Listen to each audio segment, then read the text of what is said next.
රේදුරන් මද්‍රාව පාවිච්චි කරන HNB finance நிலையான வாய்ப்பு. இப்பொழுது 60 மாத நிலையான வாய்ப்புகளுக்கு 14% கவர்ச்சிகரமான வட்டி.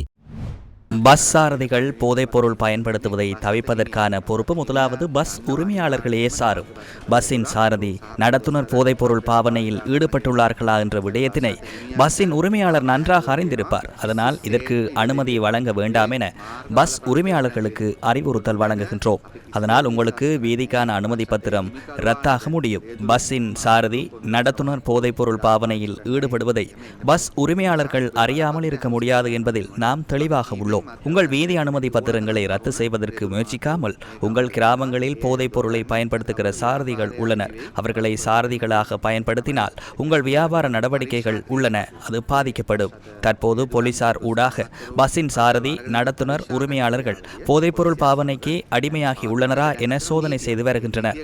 அதற்கான சட்டத்தை நடைமுறைப்படுத்துவது என்பது போலீசாரினதும் எமது கடமையாகும். சரியாக நடந்து கொள்வதென்பது சாரதி நடத்துனர் உரிமையாளர்களின் பொறுப்பாகும். මාතුරුන්ගේත් අයිතිකරුවන්ගේත් වගකීම.